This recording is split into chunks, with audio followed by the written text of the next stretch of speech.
우리 주 예수 그리스도의 은혜와 하나님의 사랑과 성령의 교통하심이 우리 수상 가족들이 위해 함께하기를 주의 이름으로 축원합니다. 여러분 혹시 전화기에서 116을 눌러본 적 있습니까? 너무 낯설군요. 시간에는 하지 마시고 집에 돌아가서 다이얼 116을 눌러보시면 거기서 10초 간격으로 다음 시각을 알려주는 음성을 우리가 들을 수 있습니다. 눌러봤더니 이렇게 나오더라고요. 다음 시각은 오전 11시 23분 10초입니다. 다음 시각은 오전 11시 23분 20초입니다. 이렇게 나와요. 그런데 저는 이 소리를 단순히 현재 시각을 알려주는 정도의 하나의 음성이라고 생각이 안 듭니다. 언젠가는 우리가 한 번 맞게 될 인생의 마지막 시간이 다가오고 있음을 암시하는 이 카운트다운일 수 있습니다. 나가서 우리가 살고 있는 인류의 종말의 시간을 알려주는 또 카운트다운일 수 있습니다. 그런데 이 카운트다운은 지금도 이 시간에도 계속되고 있습니다. 이 하나님의 음성은 마지막 시대에 살고 있는 우리에게 이렇게 경고합니다. 너희가 이 시기를 알거니와 자다가 낄 때가 벌써 되었도다. 미물도 자기의 때의 마지막을 알 때는 감정이나 행동이 달라집니다. 소가 도축장으로 끌려갈 때 그가 그걸 알아요. 그때가 되어지면 마지막이구나 이런 생각하여서 아주 눈물을 그렇게 줄줄 흘린다고 그럽니다. 그렇다면 우리가 만물의 영장이자 하나님의 형상을 지은 우리가 그의 자녀들이 이 시대 속에서 우리가 살고 있으면서 지금이 우주적 종말을 향해서 가고 있고 또 나라고 하는 인생이 또한 마지막 그 순간을 향해서 가고 있다라고 생각되어지면 우리는 현재 삶을 대충 아마 살지 않을 겁니다. 오늘 말씀은 로마의 박해로 인해서 교회가 풍지박산이 되었어요. 많은 성도들이 그 안에서 고난과 역경을 겪고 있습니다. 많은 사람들이 이 상황에서 흔들리고 있는 상황입니다. 이 시대적 상황에서 이 사도 베드로가 그들의 신앙을 견고하게 붙잡아주고 이 마지막 종말 의식 속에서도 끝까지 현재적 삶을 충실하게 살아가도록 권면하는 말씀이 오늘 말씀입니다. 오늘 말씀의 시작은 이렇게 시작됩니다. 만물의 마지막이 가까웠으니. 만물의 마지막, 이 마지막이라고 하는 말은 끝이다. 때로는 결산의 때가 왔다. 그리고 완성의 시간이 다가오고 있다. 그 말입니다. 따라서 우리는 인생의 끝자락에 서서 이 결산의 때에 진정 멋지고 완성된 삶을 살아가고자 한다면 우리가 어떻게 살아야 될 것인가? 이런 것들을 한번 생각하며 우리가 하루하루를 살아감이 필요하다는 겁니다. 여러분은 어떻게 생각하십니까? 정말 내 인생의 마지막 때, 우주적 종말을 때에 살아갈 때 가장 필요한 것이 뭐라고 여러분 생각되십니까? 저는 그것이 시세를 분별하는 지혜가 아닐까 생각합니다. 이름하여 때를 분별하는 지혜를 갖는 겁니다. 일찍이 모세는 시편 90편 12절에서 이렇게 말합니다. 우리에게 우리날 계수함을 가르치사 지혜의 마음을 얻게 하소서. 우리 인생에는 시작과 끝이 있는 겁니다. 불교처럼 6일의 적이 아닙니다. 시작의 시간이 있고 끝이 있는 겁니다. 모든 우주는 그렇게 시작으로부터 해서 끝을 향해서 가고 있습니다. 그런데 그 시작과 끝 사이에는 지나온 살아온 과거가 있습니다. 그리고 앞으로 살아갈 미래가 있는 겁니다. 그리고 지금 우리가 살고 있는 현재가 있는데, 이러한 시세에 따르는 분별함이 있는 게 참 우리에 필요하고, 그 시세의 분별함을 갖는 것이 지혜자의 삶입니다. 안타깝게도 참으로 우주적 종말과 개인의 종말과 이러한 끝자를 향해서 계속 이것들은 지금 가고 있는데, 우리가 살고 있는 이 세상의 사람들은 진지하지 않습니다. 현재 삶에서 그냥 방탕하게 그냥 죄악된 삶을 살고 있습니다. 왜 그럴까요? 왜 모두가 끝을 향해서 가고 있는데 끝이 있는 줄 모르고 우리는 그저 현재 삶을 과거처럼 오늘 살고 있고 또 내일도 오늘처럼 살고 있다는 겁니다. 왜 이러한 참으로 긴장감이 없고 또한 삶의 가치와 의미를 부여하지 않은 채 현재 삶의 연속을 살아가고 있을까요? 그것은 시세를 모르는 겁니다. 세상의 흐름, 지금의 때, 시세를 모르는, 이름하여 때를 분별한 지혜가 부족하기 때문에 세상은, 사람들은 그렇게 살아가고 있는 겁니다. 성경에 보면 이게 심판이 눈앞에 다가왔음에도 불구하고 여전히 때를 분별하지 못해서 멸망하는 사건들이 여러 기록되어 있습니다. 그 사건 가운데 예수님이 특별히 이 때를 분별하지 못해서 멸망했던 사건 가운데 두 사건을 예시를 합니다. 롯의 때가 그러하다. 또 하나는 노아의 시대를 예수님은 예증을 통하여 당시에게 말씀합니다. 그런데 그 가운데 이 노아의 때를 지적하면서 이렇게 말합니다. 하나님의 심판의 때가 다가왔는데 그들의 삶은 어떠했느냐?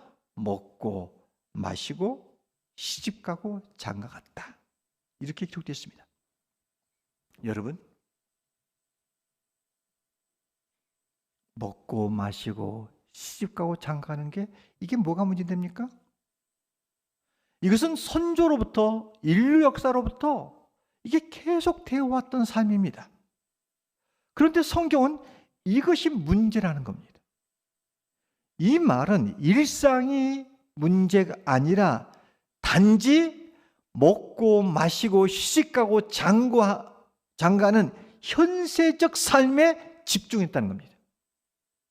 영적인 삶은 무관하고 오직 눈을 뜨면 선조들이 사랑했던 것처럼 이웃집 사람들이 살았던 것처럼 시세의 사람들이 사는 것처럼 먹고 마시고 시고 장가하는 일상에 충실한 삶을 살았지, 그들이 시대를 분별하고 시세를 깨우쳐서 여기서 하나님 앞에서 어떻게 영적으로 깨워서 갈 것인가에 대한 둔감했다는 겁니다. 그러다가 역사가 끝났다. 심판을 받았다. 이렇게 말하고 있습니다. 여러분, 이 멸망이라고 하는 것은 갑자기 이루어지는 것이 아닙니다. 하나님께서는 오래전부터 그렇게 말씀합니다. 역사의 시작은 태초의 시작으로부터 해서 끝을 향하여 이것은 지금 흐르고 있는 겁니다. 특별히 노아 시대 때를 보면 그 종말적인 예언은 그냥 홍수가 나무로 끝난 게 아닙니다. 이것은 일찍이 하나님이 20년 동안을 계속해서 말씀하셨던 겁니다. 그러나 당시 사람들은 끝을 경험한 바가 없어요. 한 번도 경험한 바가 없어요. 그러자 오직 현재적인 삶의 연락과 정욕적인 삶을 추구하다가 결국은 멸망을 하고 만 겁니다. 이러한 답답함을 하셨던 우리 주님이 당시 세대 사람들을 향해서 이렇게 말합니다. 너희는 어찌하여 일기는 구별하고 천기는 너희가 구별하면서도 어찌하여 시대를 알지 못하느냐, 시대를 분별하지 못하느냐라고 탄식적인 말씀을 하셨던 겁니다. 오늘 말씀에 사도 베드로는 우리가 살고 있는 이 시대를 가리켜서 만물의 마지막에 가까웠다 이렇게 말합니다. 종말이 다가왔다. 그러면서 비록 현실은 이 신앙적인 이유로 인해서 고난과 박해를 받고 너희들이 어렵게 살고 있지만 마지막 때를 살고 있는 하나님의 백성들, 믿는 자들의 삶은 어떠해야 되는가를 우리에게 명확하게, 혼란스럽거나 그냥 우리가 이해 못하게 아니라 너무나 선명하게 이렇게 살라, 이렇게 말씀하고 있기 때문에 우리가 오늘 한 해의 끝자락에 서 있는 시점에 우리의 인생이 언젠가는 끝을 보는 시점을 앞에 놓고 있고 우주의 종말을 앞에 놓고 있는 우리로서 우리가 어떠한 삶을 살아야 될 것인가를 오늘 말씀을 통해서 다시 한번 도전받는 시간이 되기를 소망합니다. 그러면 만물의 마지막 때가 가까운 이때에 우리가 어떻게 살아야 되냐? 이 사도 베드로가 말세를 사는 성도들의 삶을 오늘 말씀해 주고 있는데 그 첫 번째가 7절에 나와 있는데 그것은 정신을 차려 깨워서 기도하는 삶을 살아라 이렇게 말씀하고 있습니다. 자, 7절 말씀 함께 읽을까요? 읽습니다. 시작. 만물의 마지막이 가까웠으니 그러므로 너희는 정신을 차리고 근신하여 기도하라. 여러분, 사도 베드로가 마지막 때를 살고 있는 사람들에게 가장 첫 번째로 말씀하고 있는 것이 뭐냐면 정신 차려라. 그리고 깨워서 기도하라. 이렇게 말합니다. 여러분, 베드로가 왜 이야기를 했을까요? 일찍이 베드로는 이건 쓰라린 아픔과 경험을 한 아픔에서 나오는 하나의 메시지였습니다. 겟세마네 동산에서 예수님께서 베드로를 붙잡고 이렇게 말합니다. 친구야, 시험에 들지 않도록 깨어있어 기도해. 이 말을 들었을 때 베드로는 어떤 심정이냐면 이 말이 심각하게 들려오지 않는 거예요. 왜냐하면 다른 때도 주님이 기도에 대한 교훈을 말씀을 하셨거든요. 그래서 심각하게 받아들이지 않고 그냥 깃잔다고 흘려버리고 잠에 들고 맙니다. 그렇게 생각했을 겁니다. 다음에 기도할 수 있을 줄 알았을 겁니다. 또 기도할 기회는 또 주어질 거라고 생각했을 겁니다. 그런데 결과는 어떻습니까? 사정이 전혀 그렇지 않았다는 겁니다. 정말 그가 기도해야 될 그 타이밍에 힘을 얻어서 환경과 처지를 이겨낼 수 있는 내면적인 강력한 그 힘이 기도를 통해 나와야 되는데 그게 유지되지 않은 거예요. 그 결과 그는 예수를 모른다고 부인하고 신앙에서 실패자가 되어져 버리고 맙니다. 오늘 기도하지 않으면 내 삶에 쓰라린 아픔과 힘듦과 역경이 다가오면 이겨낼 수 없다는 것을 일찍 경험했던 사도 베드로는 마지막 때를 살고 있는 우리가 진정 해야 할 일이 뭐냐면 정신을 차리고 깨어서 기도해야 된다는 것을 말씀하고 있는 겁니다. 여러분, 우리에게 만일 여러분 정신 차리고 깨어 기도하십시오, 이런 메시지는 우리가 늘 들었던 메시지입니다. 그런데 우리가 이 메시지 앞에 긴장이 없습니다. 왜 그럴까요? 우리가 살고 있는 이 사회는 너무나 바쁩니다. 피곤합니다. 25시간을 주어줘도 우리는 늘 바쁩니다. 여러분 한가하십니까? 저는 잠자는 시간이 굉장히 늦습니다. 이게 새벽 1-2시까지 일을 해야 되더라고요. 왜냐하면 묵상과 글씀이 이게 밤에 나와요. 그러다 보니까 그게 잠자리 늦어져요. 근데 그 시간에는 아주 창조적인 시간이 굉장히 나오는, 그러면 그때 막 글을 쓰기 시작합니다.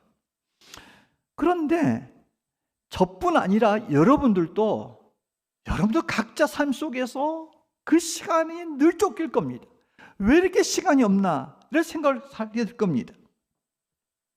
이렇게 분주하고 그렇게 피곤한 삶을 살고 있는 우리에게 성경은 여기서 정신 차리고 깨어서 기도하라, 이 메시지는 우리에게 적절한 요구가 아니라는 겁니다. 너무나 반분주하고 바쁘고 시간이 부족한데 여기서 골방에 앉아서 이렇게 하나님을 잠잠히 기다리고 그분과의 소통을 하는 이 시간이 창조적인 시간이 아니라 어떤 면에서는 낭비고 무료하고 답답하고 역사가 되지 않는 시간처럼 우리는 느끼고 있기 때문에 우리는 이것을 그렇게 절실하게 그렇게 느껴지고 있지 않다는 겁니다. 하지만 기도는 마지막 때를 살아가는 우리에게 있어서 가장 긴급하고 가장 최우선적으로 실천해야 될 삶인 줄로 믿습니다. 그런 차원에서 우리가 한 해를 마무리해 져가는 이 시점에 우리 자신의 내면의 기도의 파장과 기도의 수운도를 한번 점검해 보려고 했습니다. 나의 영적 삶에 있어서 기도의 수운도는 과연 몇 도나 될까? 평균 온도는 될까? 정말 하나님 앞에서 부끄럽지 않는 그런 기도 생활을 하고 있는가? 아니면 기도의 열기가 마치 불기둥처럼 그렇게 타오르고 있는가? 기도에 대한 목마름으로, 기도에 대한 갈망함으로 그 기도가 가장 우선이다라고 그렇게 기도하고 있는가? 아니면 요즘 날씨처럼 아주 매서운 강추위로 살을 에이고 모든 것을 동파시키는 것처럼 우리의 기도의 수온도가 0점 이하 빙점 상태는 아닌가를 진단해 볼 필요가 있습니다. 분명한 것은 우리가 살고 있는 이때는 바로 기도해야 될 때인 줄로 믿습니다. 나 자신을 생각해 봐도 영적인 동력과 영적인 에너지와 영적인 하나의 권능 면에서 기도가 절실할 때일 수 있습니다. 가정적으로도 보면 기도가 정말 필요합니다. 자녀를 놓고 봐도 기도가 필요합니다. 교회적으로 봐도 기도가 필요합니다. 사회적, 국가적, 열방적인 차원에서도 기도가 절실히 필요한 때인 줄로 믿습니다. 여러분, 정말 긴급하고 어려울 때 우리는 그때가 되어지면 기도할 수 있을 것 같아도 여러분 잊지 마십시오. 평상시 일상에서 깨어서 기도하지 아니하면 우리 인생에서 찬바람과 고난과 역경과 태풍이라는 그 인생에서 마지막 코스를 통과하는 그 시점에 우리는 기도하기가 어렵습니다. 급할 때 기도는 평소에 준비된 자만이 긴급할 때 기도가 유지될 수 있는 겁니다. 정말 마지막 때를 지혜롭게 하나님의 뜻을 이루어가면서 사는 삶이라고 하는 것은 그 능력은 바로 기도에서 나오는 것이므로 바라기는 우리 모두가 기도에 대한 각성, 기도에 대한 소원, 기도에 대한 내적 갈망함이 우리 안에 충만에 대해서 우리 영적 삶에 깨어 기도하는 그런 삶이 되기를 주의 이름으로 축원합니다. 또한 오늘 말씀에서 사도 베드로가 만벌의 마지막 때 해야 할 삶의 가이드라인을 제시하는데, 그게 뭐냐면 열심히 서로 사랑하는 삶을 살아야 된다, 이렇게 말씀하고 있습니다. 8절이 그렇게 말씀하고 있죠. 자, 8절 말씀 함께 읽까요? 시작. 무엇보다 열심으로 서로 사랑할지니 사랑은 허대한 죄를 덮느니라. 여러분, 누구나가 다 이렇게 마지막 때가 됐다, 뭔가 이제 정리할 때가 됐다라고 하면은요, 이것은 사람은 점점 이기적으로 바뀌어집니다. 그러니까 인생 끝자락에 서보고 종말이 가까웠다 생각하면 이게 정신 차리고 새로운 삶으로 전환을 하기보다는 이게 자기 중심에서 연락과 방탕과 어둠의 삶을 그렇게 살아가려고 하는 것들이 생겨난다는 겁니다. 그러나 마지막 때 이 크리스찬이 무엇보다도 해야 할 것이 있다는 겁니다. 그게 뭐냐면 사랑이 납니다. 그런데 그 사랑을 적절함이 아니라 서로 사랑하되 열심히 사랑해야 된다라고 이 사도 베드로는 말하고 있는 겁니다. 여러분, 여기서 우리가 사랑하라, 서로 사랑하라, 열심히 사랑하라 했을 때 이건 좋아하는 사람, 그 사람을 더 열심히 사랑하라, 그런 말이 아닙니다. 여기서 말하는 그 열심히 사랑해야 될 대상은 사랑하기 어려운 사람들을 사랑하되 허물이 보이지 않을 때까지 사랑해야 된다 하는 것을 말씀해 주고 있습니다. 여러분, 우리가 이 사귐을 나누다 보면 그렇게 좋아하고 가까웠던 사람들에게서 이 허물들이 보입니다. 그래서 옛말에 이 사람과 산은 멀리 봐야 된다, 그런 말을 하지 않습니까? 그런데 이 허물이 나타나요. 그런데 그때 우리가 할 일이 뭡니까? 이 허물까지도 이게 용납하면 사랑해야 된다는 겁니다. 이 사랑은 말과 혀가 아니라 진실함으로 해야 된다 하는 것이죠. 우리는 일반적으로 삶을 살 때에 아주 열심을 내는 바가 있습니다. 그래서 뭡니까? 남들보다 더 잘 살고자 하는 아주 열심을 냅니다. 남들보다 더 높은 위치에 올라가고자 우리 열심을 냅니다. 그런데 안 되는 게 있어요. 열심히 안 되는 게 뭐냐면 이 사랑하는 일에 있어서 열심을 내지 않는다는 것입니다. 그런데 성경은 우리에게 열심을 내 사랑해라. 그런데 이 열심이라고 하는 단어가 어떤 의미를 담고 있냐면 이 경주하는 자가 마지막 골, 이 마지막 목표 그 지점에 도달을 향하여서 사력을 다해서 그렇게 뛰어가는 그 모습이 바로 열심입니다. 그러니까 우리가 사랑을 해도 적당함이 아니라 적극적으로 끝까지 사랑하라는 겁니다. 사실 우리가 이 사랑을 좀 더 깊이 있고 대상을 초월해서 이 사랑을 할 수 있는 순간은 어느 때 오냐면 자기가 인생 끝자락에 와 있다라고 생각되면 우리는 훨씬 이 포용성과 그리고 이 허다한 죄를 덮는 데까지 사랑함이 가능합니다. 어느 교회에 신실한 여자 성도님이 계셨습니다. 근데 언젠가 몸에 이상이 있어서 진찰을 받아봤더니 병원에서 간암 말기로 선고를 받게 됩니다. 그러면서 2달밖에 못 산다, 시한부 인생을 그렇게 말해주는 겁니다. 그 이야기를 들었을 때 아주 절망이었습니다. 그런데 이분이 크리스찬이었기 때문에 정신을 차리고 그러면 2달 남은 동안 내가 어떻게 살아야 될 것인가를 생각을 하게 됩니다. 그때 자기가 여러 생각이 들겠죠. 그는 먼저 드는 생각이 풍푼이 모아둔 이 유산을 어떻게 정리할까 하는 생각이 갖게 됩니다. 그런데 그 마음속에 어떤 마음의 양심이 같이 되자면 그동안 건강할 때는 하나님 앞에 드려야지, 헌신 좀 제대로 해봐야지, 이렇게 마음을 가졌지만 이 현재적인 삶에서 집중하다 나머지 정말 마음을 담은, 정성을 담아서 드려지는 예물이 없었다는 것을 기억합니다. 그래서 그 가운데서 힘껏 하나님 앞에 봉헌을 하게 됩니다. 그리고 자신이 이 처녀 시절 때 이 선교사의 부름을 받았지만은 선교사를 헌신하지 못하게 됩니다.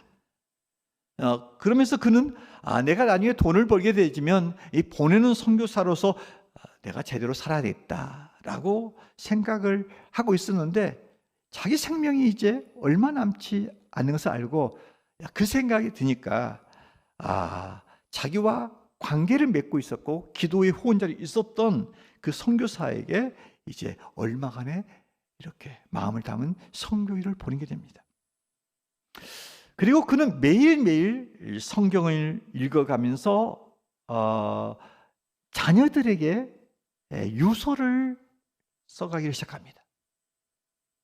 그리고 자기의 삶을 돌아보면서 화해할 사람을 찾아서 화해를 시도하고, 사랑하고 싶은 사람을 찾아가서 사랑한다고 고백도 하고, 만나고 싶은 사람을 찾아가서 그렇게 만나가면서 또한 이 생명의 복음을 전하게 되어집니다.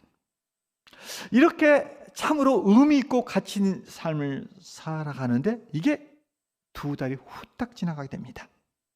이제 죽을 시간이 다가와졌다 하는 생각을 하고 있는데 이상스럽게 몸에 힘이 자꾸 용솟음 치는 겁니다. 그래서 이상하다 생각해서 이 병원에 찾아가서 이 검진을 해봤더니 의사가 깜짝 놀라는 거야. 지난번에는 분명히 발견되었던 이 암 종양이 보이지를 않는다는 겁니다. 그러면서 이렇게 말합니다. 이게 오진인가? 하는 거예요. 이것이 진짜 오진인지 아니면 정말 기적적으로 병이 나았는지는 확실치 않습니다만, 아무튼 병이 깨끗이 나았다는 의사가 고개를 가우뚱거릴 때 그는 너무나 기뻤다는 겁니다. 그런데 사람들이 그 건강한 모습에서 그동안 2개월 동안 자기가 죽을 줄 알고 재산 정리를 좀 많이 했잖아요. 사람들이 와서 이렇게 묻더랍니다. 당신 죽을 줄 알고 돈을 그렇게 흥청망청 썼는데 후회가 안 되냐, 이렇게 물어보더랍니다. 그런데 이분이 이렇게 말합니다. 아니요, 저는 지난 2달 동안 정말 의미 있게 가치 있게 보람된 삶을 살았던 때는 없었던 것 같습니다. 저는 앞으로도 계속해서 그런 마음으로 살겠습니다 라고 말했다는 겁니다. 여러분, 이 사람이 죽음에 직면하게 되지면, 내가 마지막 날이 가까워졌다라고 생각하면 단순해집니다. 그때가 되어지면 정말 사랑 못할 것이 아무것도 없습니다. 이해 안 될 것이 없고 용납 못할 것이 없습니다. 그런 심정에서 오늘 사도 베드로는 우리가 마지막 순간을 살아가는 마당에서 우리 할 일이 뭐냐, 그래서 이웃을 열심히 사랑하는 겁니다. 실천적인 사랑을 살아가야 된다는 것입니다. 그렇단다면 여러분, 정말 우리의 인생에 한 해가 가듯이 우리 인생의 끝자락이 다가오는 시점에 정말 우리가 어떻게 살아야 될까요? 한 해를 우리가 보내면서 한 해 동안 여러분이 관계면에서 깨어진 사람 없습니까? 원수 맺음과 상처를 주고 참으로 그 사람만 생각하면 마음이 어려워지고 기분이 언짢아진 사람 있습니까? 오늘 말씀대로 여러분이 먼저 손을 내밀어 열심으로 사랑함으로 말미암아 마지막 시대를 살아가는 아름다운 그리스도인의 모습이 저와 여러분의 있기를 주의 이름으로 축원합니다. 또 하나, 이 사도 베드로가 오늘 우리에게 알아듣게 말씀하시는 것이 뭐냐면, 만물의 마지막 때에 살아가는 우리가 해야 할 일은 먼저 대접하는 삶을 살아야 된다. 이렇게 말합니다. 자, 9절이 그렇게 말씀하고 있죠. 자, 9절 말씀 함께 읽을까요? 시작. 서로 대접하기를 원망 없이 하고. 여러분, 자, 이 말씀이 기록된 당시는 어떤 상황이냐면 당시엔 나그네들이 참 많았습니다. 왜 이렇게 나그네들이 많았냐면 신앙적인 박해론에서 여기저기에서 피난을 떠나는 사람들이 도피 생활하는 사람들이 많았습니다. 그런데 그 도피 생활을 했던 사람들 가운데 크리스찬이 많았던 것이죠. 그러니까 고난과 핍박을 피해서 신앙을 지켜가기 위해서 그렇게 다녔는데 그들이 이게 도피 생활을 하면서도 그들이 놓치지 않았던 것이 있었습니다. 그게 뭐냐면 전도 생활을 했던 것이죠. 따라서 그 당시 나그네를 대접하는 행위는 사랑의 행위 차원을 넘어서 복음을 전파하는 일에 동참하는 그런 일이 되었던 겁니다. 그래서 사도 베드로는 나그네 대접할 때 원망 없이 이렇게 하라 이렇게 말해줍니다. 여러분, 우리가 이 사랑을 해야 된다는 생각을 가지고 있는데요, 사랑이 별것 아닙니다. 오늘 말씀처럼 사랑이라고 하는 것은 단순해요. 뭐냐면 그것은 대접하는 것이다 라고 우리가 규정하고 있습니다. 성경에 보니까 이 대접하는 인물들 가운데 이 나사로와 마르다와 마리아의 가정이 나와 있습니다. 예수님이 이 가정을 자주 출입을 했던 가정으로 보여집니다. 그런데 성경의 역사를 보고 배경을 보면 이 나사로, 마르다, 마리아의 가정은 결코 부유한 가정은 아니었습니다. 그런데 이 가정은 항상 그 대문이 활짝 열려 있었습니다.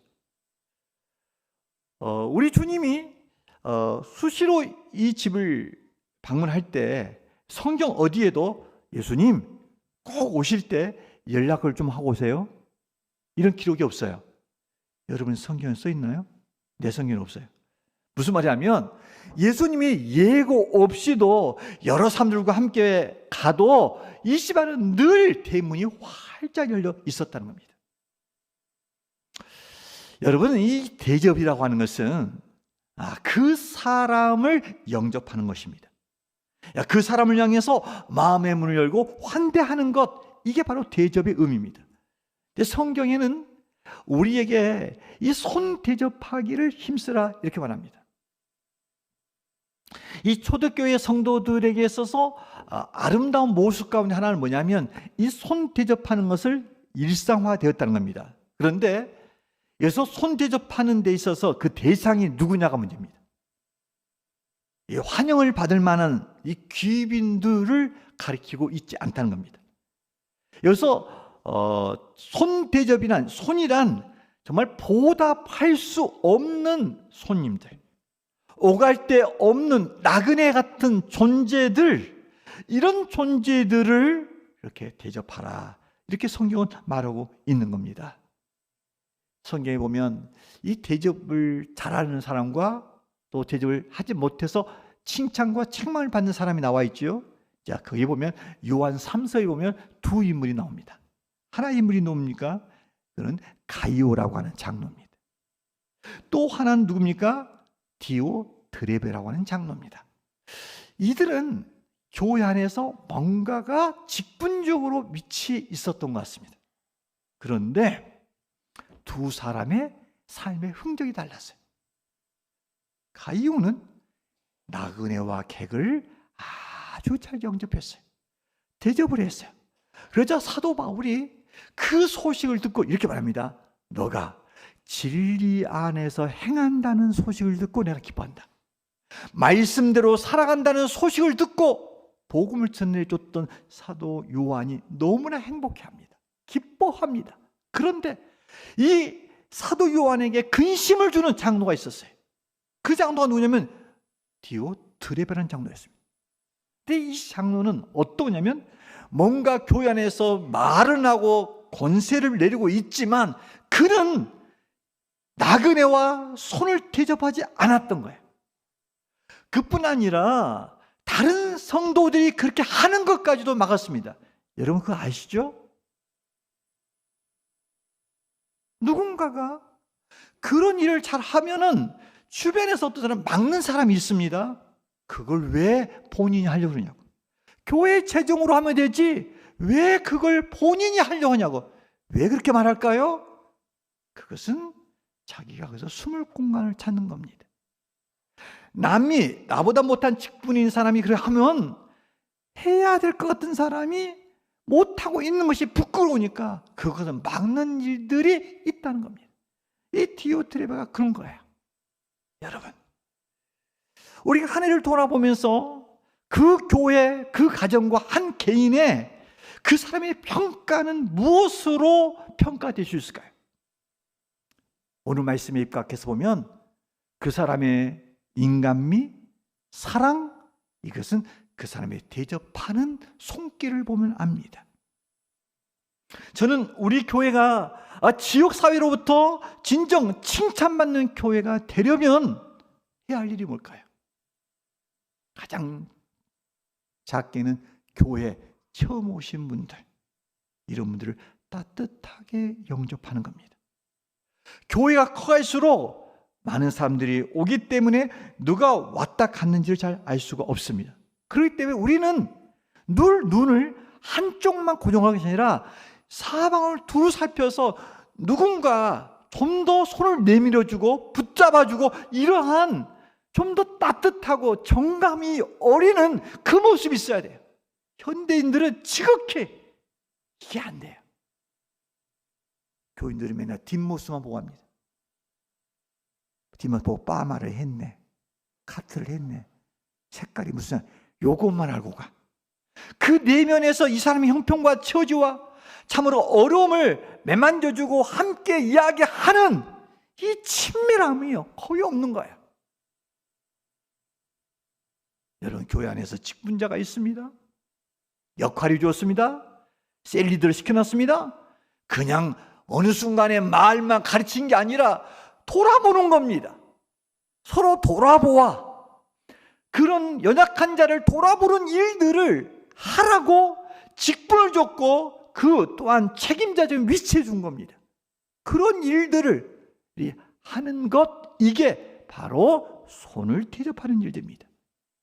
바라기는 우리 교회가 진정 더 건강하고 따뜻하고 사랑이 넘치고 정감 어린 교회가 되도록 여러분 직분 맡은 장로님들, 권사님들, 안수집사들, 그리고 집사들, 여러분 꼭 교회 와서 그냥 덩그러니 그냥 왔다가 방석만 대피고 가는 게 아니라 주변과 함께 인사를 나누어 손을 대접하는 아름다운 사랑의 공동체 되기를 주의 이름으로 축원합니다.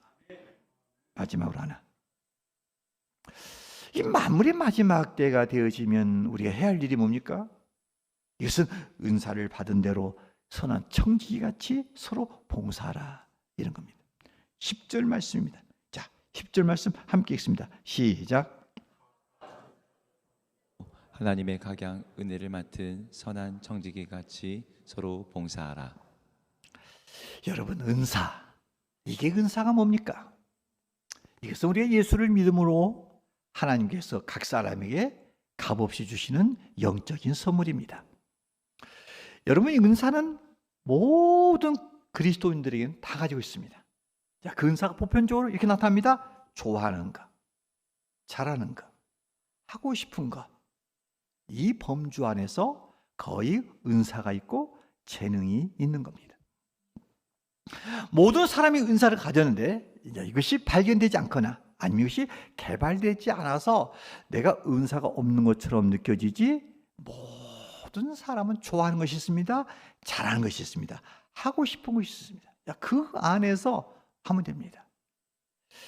그런데 이 은사라고 하는 것은 하나님으로부터 왔는데 이 은사는 여러 가지입니다.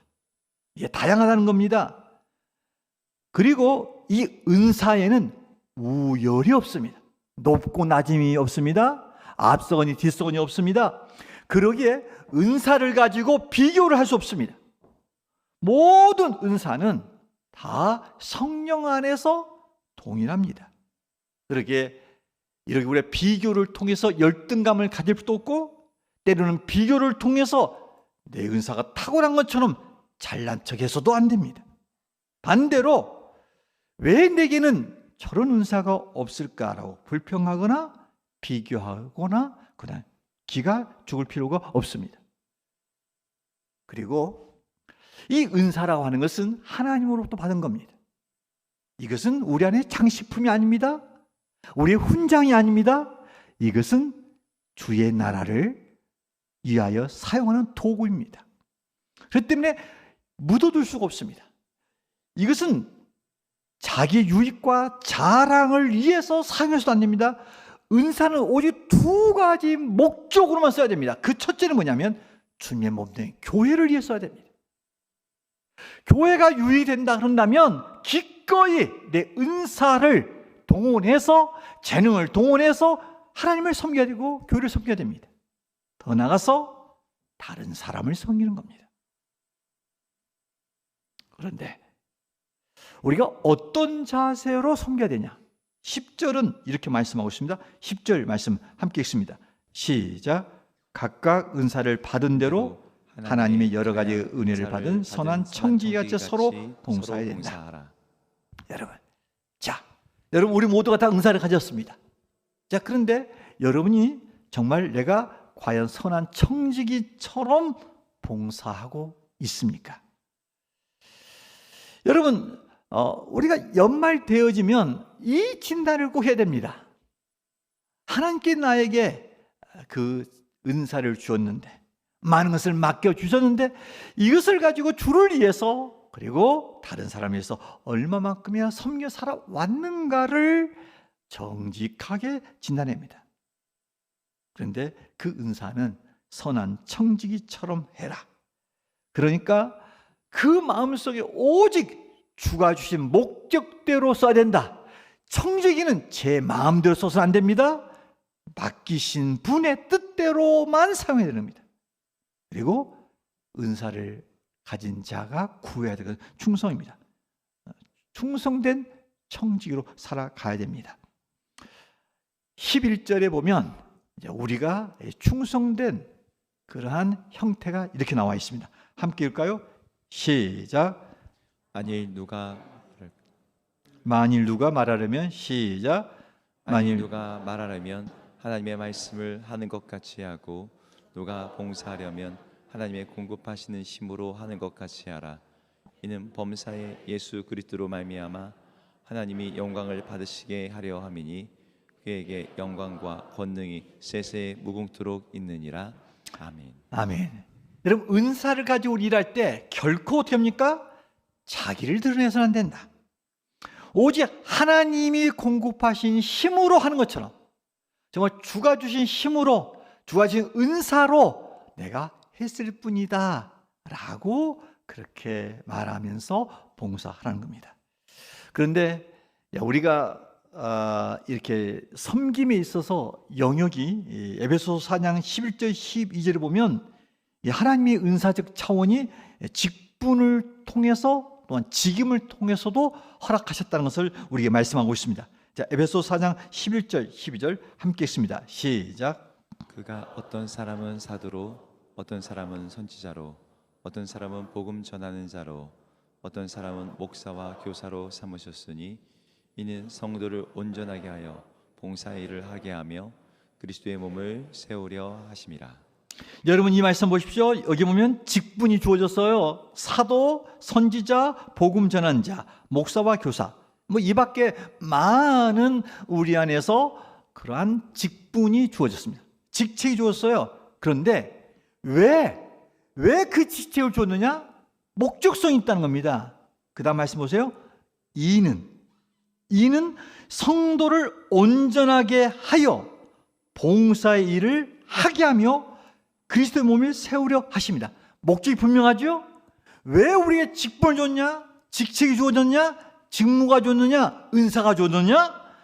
성도를 온전하게 하기 위해서, 다른 사람을 세워가기 위해서 그 직분을 줬다. 그러므로 그것을 위해서 봉사를 해야 되고 이론에서 그리스도의 몸을 세우려 하십니다 라고 말씀하고 있습니다. 따라서 여러분 우리는 진정 선한 청지기처럼 우리가 맡겨진 위치에서 그리고 직분에서 직책에서 은사로서 이렇게 청지기적 삶을 살아야 될 줄로 믿습니다. 말씀을 정리합니다. 여러분 올 한 해 어떻게 살아오셨습니까? 오늘 우리가 이 말씀을 정리하면서 한번 우리를 진단해 봅시다. 내가 정말 올 한 해 정신을 차리고 근신하여 깨어서 기도하는 삶을 살아왔는가? 뜨겁게 서로 사랑하면서 살아왔는가? 그리고 서로 대접하기를 그렇게 힘써왔는가? 그리고 받은 은사대로 선한 청지처럼 살아왔는가를 헤아려 볼 필요가 있습니다. 여러분 올 한 해가 아주 신속하게 지나왔습니다. 그런데 이제 우리의 인생도 그렇게 빨리 지나가고 있습니다. 저희 어머니가 늘 했던 말, 안민아, 너가 15살이 어느 때 될까? 그때는 아마 17, 18살 때 됐던 이야기 같아요. 근데 지금은 제가 그런 말 듣지 않습니다. 지금은 제 생각으로 이런 생각이 듭니다. 내 남은 날이 얼마 남아있을까? 이 생각하고 있습니다. 여러분, 우리는 뭐잖아? 우리는 이 세상을 떠날 겁니다. 성경은 사람이 살면 70이고 강건해야 80대 산다라고 합니다. 우리나라도 여러분 평균 수명이 몇 살인지 아십니까? 84세입니다. 정말 84세에서 넘으신 분을 덤으로 사신다고 기뻐하십시오. 보통 사람은 84세 정도에서 끝나고 있다 하는 겁니다. 그렇단다면 여러분 몇 년 남으셨어요? 여러분의 살 기회가 몇 년 남으셨냐고. 인간답게 하나님의 영광을 위해서 다른 사람을 위해서 살아갈 수 있는 시간이 몇 년 남으셨냐고요. 우리 모두는 뭐잖아. 주어진 시간 속에서 이렇게 살다가 심판주 되신 주님 앞에 서게 될 것입니다. 결산을 하게 될 것입니다. 그런데 그 심판대 앞에 섰을 때 여러분 우리가 받고 싶은 하나님의 평가가 뭡니까? 저는 이겁니다. 착하고 충성된 종이었다. 저는 이 평가를 받고 싶습니다. 우리 모두가 다 작은 일에 충성함으로써 주의 베푸신 잔치에 참여할 수 있는 착하고 충성된 청직이 되기를 주의 이름으로 축원합니다. 만물의 마지막이 가까웠습니다. 인생의 끝자락이 다가왔습니다. 한 해의 끝이 저가고 있습니다. 우리 모두가 정신을 차려 깨어 기도하는 삶을 살아가기를 주의 이름으로 축원합니다. 뜨겁게 서로 사랑할 수 있기를 바랍니다. 대접하기를 힘쓰시길 바랍니다. 받은 은사대로 선한 청지기처럼 봉사의 삶을 통하여 하나님께 영광 그리고 사람들로 칭찬받는 하나님의 사람들 되기를 주의 이름으로 축원합니다.